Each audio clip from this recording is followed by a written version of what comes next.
Bonsoir tout le monde, je suis ravi de vous retrouver pour cette deuxième vidéo hebdomadaire. Vous le savez ou vous ne le savez pas, mais il y a une première vidéo, une première partie qui a été enregistrée, hein, donc juste avant en flux tendu pour moi. Donc n'hésitez pas à vous y référer, vous aurez toutes les valeurs du haut de cette liste jusqu'à Nekon. Donc c'est pareil, cette vidéo est rattachée à mon compte Twitter, Ben de Lyon, où je publie régulièrement des graphes, et puis également un site internet, lespéculateurmalin.fr, où vous avez tout un ensemble de cours, d'articles, de bibliographies à consulter. Donc on ira rapidement y faire un tour à la fin de cette vidéo. Et puis évidemment, vous avez deux livres numériques qui vous montrent et qui vous guident pas à pas tout ce que je fais et tout ce qu'il faut faire entre l'analyse graphique, le management, la gestion des émotions, tout ça. Donc n'hésitez pas à vous y référer. Petit rappel, évidemment, ces analyses ne sont que des avis personnels et ces avis n'engagent que moi. C'est du contenu uniquement pédagogique. On continue donc avec McPhee Energy. Alors, elle est à l'écran. On va simplement se remettre au niveau du prix qui est là. Du coup, McPhee, c'est pas beau, hein. Alors, on avait ce niveau de support des 20 euros qui était pas mal, mais voilà, ça a complètement lâché. Et du coup, là, on revient plutôt maintenant, en fait, alors, oui, je vais enlever le côté automatique, autrement, il va pas vouloir.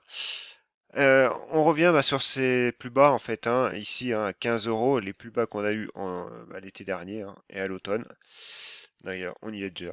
Donc voilà, s'il y a une zone à tenir, c'est celle-ci, c'est les 15 euros, 15 euros 30. Et puis autrement, on ira bien plus bas sur les 13 euros. Alors là, on va dézoomer un petit peu, passer en hebdomadaire, et on voit que cette zone-là correspond déjà vraiment au plus haut de juin 2014. Et au niveau voilà, on a vu une petite zone de résistance rapide, mais voilà, on était passé vite fait à travers. Mais voilà, ça correspond surtout aussi à la M200 hebdomadaire. Donc voilà, on voit qu'en hebdomadaire, on a une zone, on est dessus, on rebondit un petit peu, on voit qu'on fait une mèche en hebdo. Pareil, encore une fois, maintenant, il faut confirmer. Et c'est pareil en hebdomadaire, sous les 20 euros, on restera ultra prudent. Et le mot est faible. Donc, si on se remet en journalier, on voit qu'on est coiffé par nos trois moyennes et la M200. Donc, bon, voilà, il y a mieux à faire ailleurs, je pense. Navia, alors Navia, gros, pareil, grosse communauté sur Twitter. Alors, communauté, voilà, dans les deux sens. Néanmoins, graphiquement et uniquement graphique, voilà, on est revenu titiller quand même cette zone des 1,70. Alors, on l'a pas touché, mais voilà, on est quand même on est dedans en tout cas. Alors, c'est pareil, on voit qu'on fait des mèches, on a des velléités haussières, mais encore une fois, ça manque un petit peu de concrétisation, tout ça. C'est tout. Voilà. Et sous les 1,93, 1,95, pour moi, ça reste compliqué. Alors, par contre, c'est pareil, on va affiner en 4 heures, et on voit en 4 heures, en fait, on a la M200 qui est là, on a la bande de Bollinger qui se contracte, on a des mèches, on a des, voilà. En gros, c'est un petit peu le foutoir quand même, tout simplement. Alors par contre, ce qui est bien, c'est que voilà, on voit, on a eu un signal précurseur sur le récit, comme je vous l'avais dit, la cassure des 30, et du coup, on remonte, et là, on est revenu neutre. Donc c'est très bien. Maintenant, encore une fois, faut y aller, quoi. Faut taper un petit peu, quoi. Et ce serait surtout repasser les 1,90, 1,95. Sans ça, pour l'instant, et on le voit d'ailleurs aussi au niveau de la M200 horaire, donc il en faut un peu plus. Il en faut un peu plus. Néanmoins, encore une fois, il y a des tentatives, il y a du volume qui est un peu en hausse, mais pour l'instant, ça manque un petit peu de peps. Alors Metex. Alors Metex, moi pour le coup, je suis sorti de ma position aujourd'hui, mon stop est passé, donc il est passé à 5,90 ou 95, dans ces eaux-là, je crois. Hier ou aujourd'hui, je sais plus. Bref, en tout cas, voilà. Bon, moi, on a les bandes de Bollinger qui divergent. Alors, j'aurais pu mettre mon stop un peu plus près. En fait, je l'avais pas réajusté. Donc, du coup, j'aurais pu sortir un petit peu au niveau des 6,30. Pourquoi? Parce qu'on avait ce support oblique haussier, bande de Bollinger qui diverge, cassure de la M50. Voilà. Bon, j'ai attendu les 5,90. En fait, c'est que voilà, mon stop était placé, puis j'ai pas pensé à le remonter. Bref, je suis sorti. Alors, on voit que le niveau des 5,78 fonctionne un petit peu en support. C'est pareil, pour l'instant, on reste baissier en tout cas. Ce qu'il faut s'attendre, c'est qu'en l'état actuel, c'est que les 6 euros, encore une fois, 6,10, fonctionnent en mode polarité. Ça veut dire support cassé devient résistance. Donc, c'est pas top, c'est moyen. Donc, bah voilà, moi je suis sorti. Les bandes de Bollinger, bon, arrivent, hein, mais c'est pareil, on a toutes nos moyennes encore qui sont sur la tête.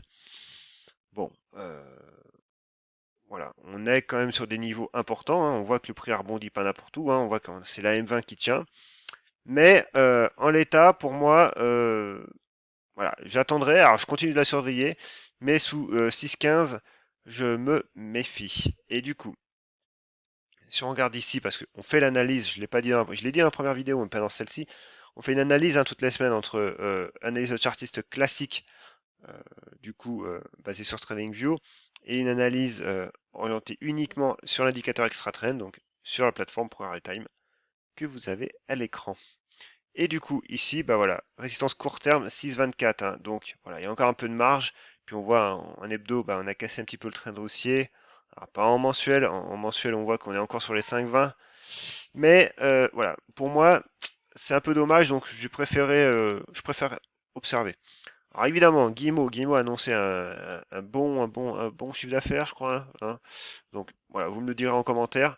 Alors, déjà, ben voilà, si on se cantonne de rester en hebdomadaire, on voit que ben, on oscille, hein, entre notre zone des 13,50, 13,30 et notre zone des plus hauts, hein, des 16,60.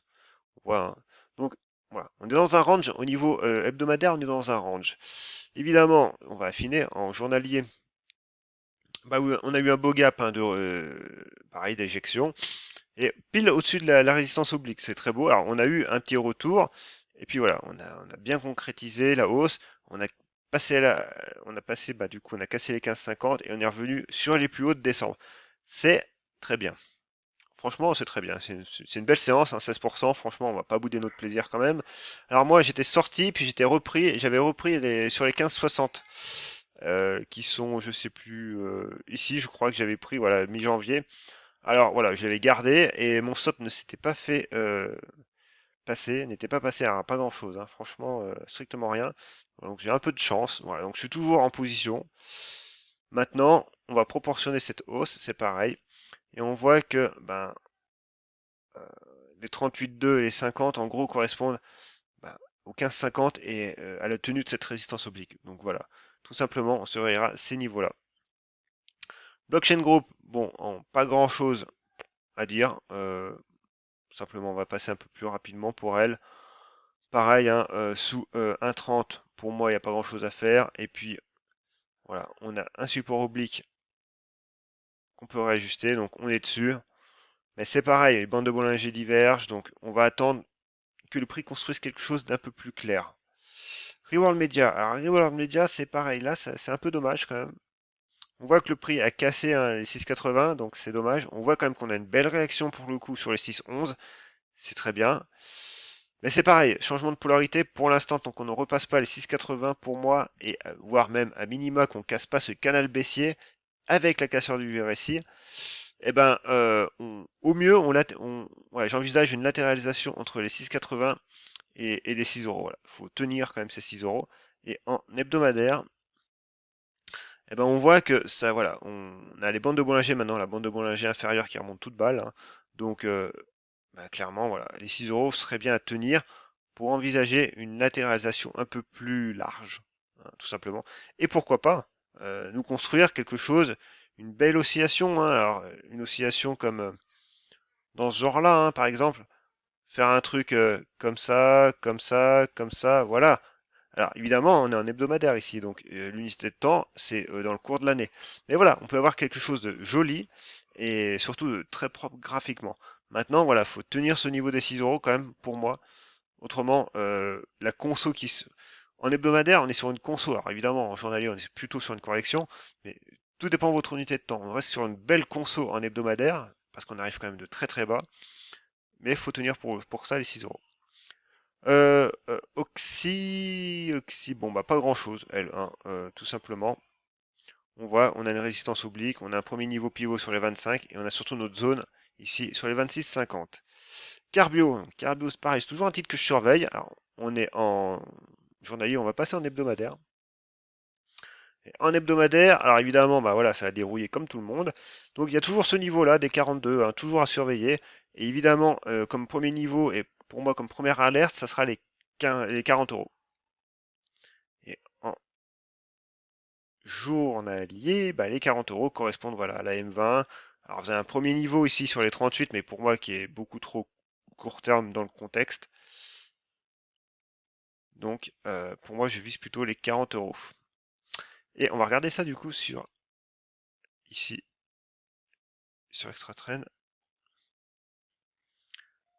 Et Carbio, que nous dit l'indicateur? Bah, l'indicateur nous dit que les 40 euros voilà, comme premier signal court terme. La résistance dynamique est sur les 40-60. Mais on voit surtout que voilà, en hebdomadaire, les 41, bah 42 correspondent vraiment à un seuil important pour le retour de trend. Et bah voilà, la résistance dynamique a le temps d'arriver pour se positionner sur les 42 euros.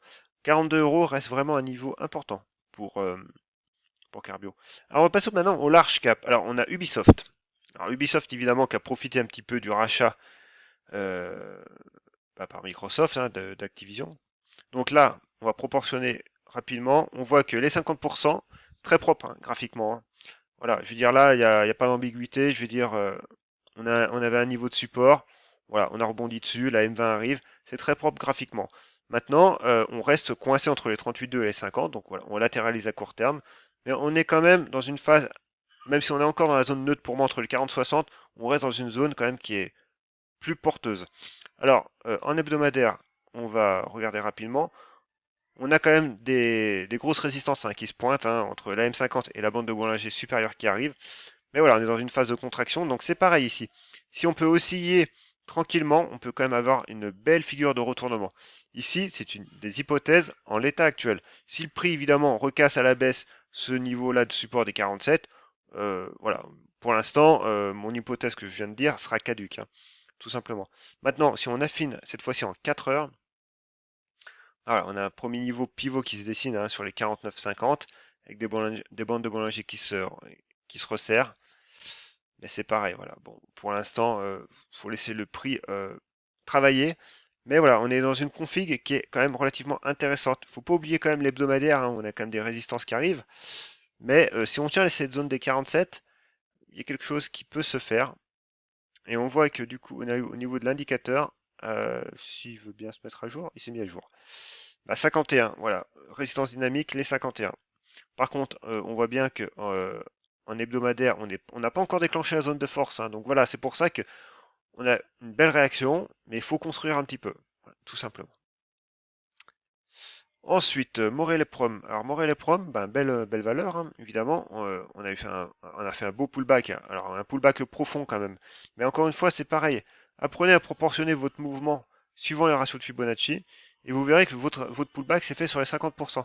C'est pas anodin. Voilà, ça correspond à un niveau graphique, un niveau chartiste et un niveau de retracement. Du coup, on est venu, on a renquillé direct. Hein, gap de continuation au milieu. Donc, on projette la première jambe de hausse, on la projette derrière, et ça nous donne en gros bah, voilà, cette zone des 2,70 qui était également une zone de résistance. Donc le prix a réagi, c'est normal. Maintenant, on peut de nouveau reproportionner, et on voit que nos 50% correspondent bah, à la borne basse de ce gap, bah, à la borne haute de ce gap. Donc voilà, il n'y a pas de mystère, je veux dire, il y a pas mal de choses qui sont en harmonie quand même sur le prix, donc il faut savoir juste les exploiter. Alors après, Soitec. Soitec, on va se mettre en hebdomadaire. Alors Soitec, elle a dérouillé. Hein. Je sais pas pourquoi. Parce on n'arrête pas de nous bassiner qu'il y a des ruptures de composants, des pénuries de composants. Alors peut-être que la situation est en train de s'améliorer. Mais en l'état actuel, voilà. Le prix est quand même revenu sur un niveau de mai 2021 quand même. Hein. Donc c'est... Pour ceux qui étaient en position, c'est quand même assez violent. Parce que le prix a pris quand même moins 18% sur une journée. Par contre, voilà, maintenant j'étire un petit peu mes zones. Ce que je suis en train de faire en parlant en fait. Et alors pareil, résistance oblique ici, donc en mensuel, on aura peut-être un peu plus de précision sur les unités inférieures. Néanmoins, euh, ouais, on va rester comme ça, même si c'est un petit peu chaotique. Mais bon, bref, voilà, les 148, voilà, on fonctionnait en tant que support. Par contre, en hebdomadaire, en journalier, on voit que voilà, on a quelques séances, mais les bandes de Bollinger ne se contractent pas encore. Donc, encore une fois, il est urgent d'attendre.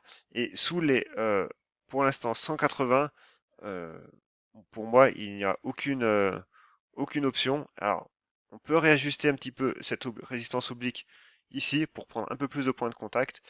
Et du coup, ben, sous les 180, voilà, au niveau de Mars, voilà, pour moi, c'est quand même un niveau à surveiller.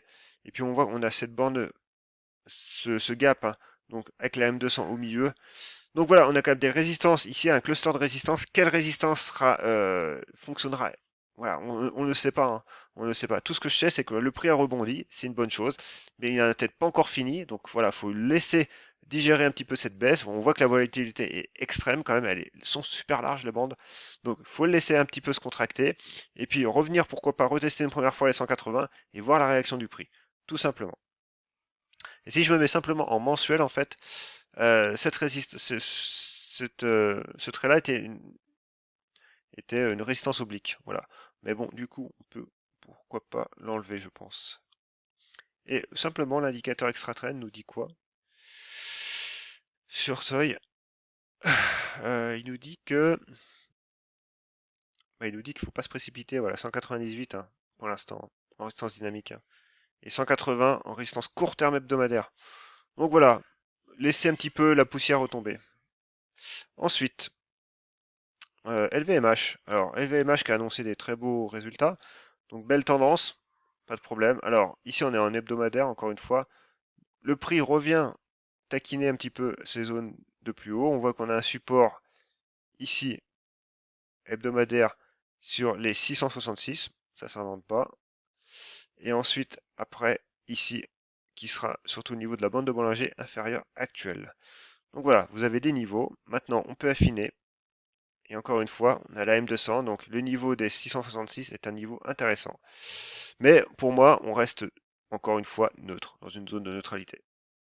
Maintenant, si vous voulez poursuivre la tendance de fond initiale qui est haussière, eh ben on breakera les plus hauts et on repartira.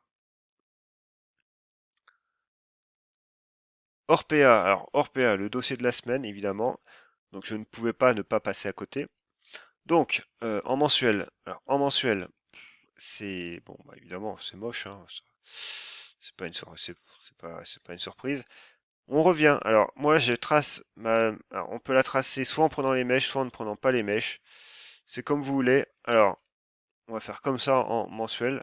Voilà, le prix revient sur une zone voilà, qu'il avait déjà travaillé. Voilà, on va la mettre comme ça, ouais. Qu'il avait déjà travaillé. Donc, bon, c'est une zone voilà, qui est connue du marché, en tout cas, ça c'est sûr. Maintenant, c'est pas la seule hein, à la baisse, hein. Vous avez également aussi les 36, voire après le niveau bah, des plus bas, ce niveau-là. Donc, il y a des niveaux. Il y a une première mèche.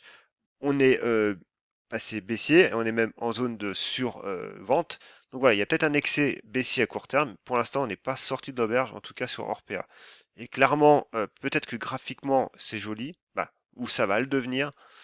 Par contre, fondamentalement, c'est moyen. C'est juste très très moyen. Puis bon, après voilà, c'est même pas la peine d'affiner, hein, c'est le grand vide. Donc voilà pour Orpea. Neowen, bon, pas grand chose à dire. On avait un support ici des 32 qu'on l'a cassé et on est revenu sur un autre support. Néanmoins, c'est pareil, là on est dans une phase baissière dorénavant, ce qui est dommage, hein, bah, baissière. Non, on est en dernier rempart, on est sur la zone de dernier rempart. Néanmoins, voilà, on voit que les plus bas sont les plus hauts sont de plus en plus bas, mais par contre que les plus bas, ben, restent encore à peu près pareil, quoi. Donc, du coup, voilà, on est entre deux. Mais c'est pareil, résistance oblique, on guettera comme premier signal la cassure de la résistance oblique sur le RSI. En journalier, bah, pas grand chose à dire, hein, tout simplement, hein. Alors, on va faire un peu de ménage. On a une résistance oblique ici, et puis celle-là, on va la dégager. Voilà, pas grand chose à dire. Les bandes s'orientent à la baisse, donc pareil, on laisse de côté. Steph, Steph pour le coup, toujours dans son triangle symétrique, hein, on voit qu'on a la M200 qui arrive, les bandes de Bollinger qui encadrent le prix. Donc c'est pareil, on est au milieu. Alors celle-là, je peux la supprimer. Donc on attendra plutôt la zone ici, hein, en journalier en tout cas, des 107. Ensuite, Esquire. Alors Esquire, c'est intéressant. Pourquoi? Parce qu'au niveau graphique, en fait, D'ailleurs, je devrais la mettre, cette capture d'écran, dans mon cours qui va bien, hein, qui parle des canaux. On avait un canot aussi, hein, qui était un très beau canal, hein, quand même. Euh, on l'a cassé à la baisse. Ok, on avait un premier niveau de support, 273, qui correspondait à la M200. Voilà, on l'a cassé, hein. Donc du coup, j'ai fait un report chartiste et ça me donnait cette zone-là. Du coup, des 220, 220 à 230 en fonction de quand on le toucherait. Donc voilà, on a touché ce support. On a un objectif graphique qui est réalisé et on est sur une zone de support. On voit, on a quelques mèches qui se dessinent par rapport quasiment aux séances baissières qu'on a eues. Donc voilà, on a un ralentissement de la baisse. On n'est pas encore sorti de l'auberge quand même. Mais SKR, bon, il va peut-être falloir commencer petit à petit à la regarder de plus près. On va laisser encore la poussière un petit peu retomber. En 4 heures, on voit quand même qu'on reste assez baissier quand même, hein. On a les moyennes qui sont au-dessus du prix, qui sont baissières. Mais voilà, après évidemment, plus vous affinez, plus vous allez avoir une tendance neutre qui se dessine à très très court terme. Mais voilà, encore un peu de temps pour SKR, mais je pense que voilà, commence à avoir quelque chose qui se dessine.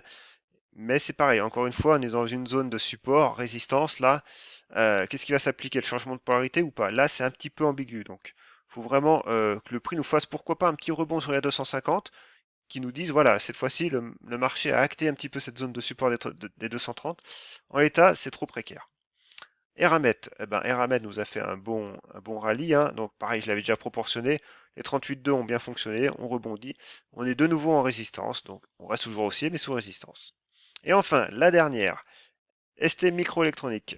Du coup, n'hésitez pas à vous abonner à cette chaîne si vous trouvez que mon contenu est utile, que je suis clair dans mes explications, que je suis pédagogue, voilà, ou pas. Donc n'hésitez pas à me le dire en commentaire. Et puis si vous voulez des analyses graphiques, des revues graphiques, alors j'en fais une hebdomadaire. Alors peut-être que j'y retournerai le mercredi, mais voilà, ça demande beaucoup de travail et de temps. Donc le vendredi c'est plus facile pour moi. Donc n'hésitez pas à vous abonner à cette chaîne, à mettre un petit pouce bleu aussi, hein, tant que j'y pense sur la vidéo, et activer cette petite clochette de notification. La dernière, donc en hebdomadaire, bon, on est toujours aussi, hein, et on voit que voilà, on est sur une zone de support. Alors là, on est un petit peu sur le fil, là. On voit d'ailleurs ici, on est 50, on est à 50.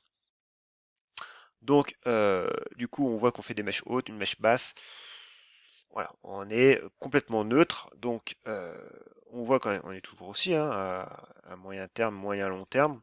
Mais c'est vrai qu'à court terme, voilà, on est entre deux. Donc, pareil, pour moi, repasser cette zone des 41 pour vraiment un petit peu de sortir de cette zone de danger et pour avoir les bandes de Bollinger qui commencent à se contracter.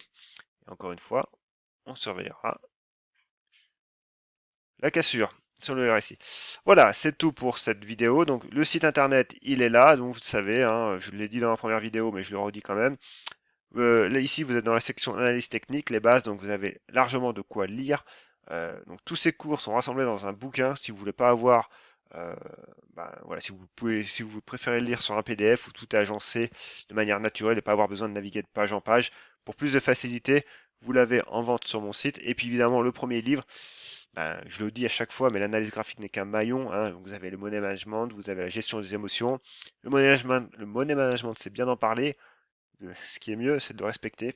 Et on le sait tous, hein, quand il y a des périodes à forte émotion, clairement, le respecter, c'est pas si facile que ça, même pour les plus chevronnés, faut pas croire.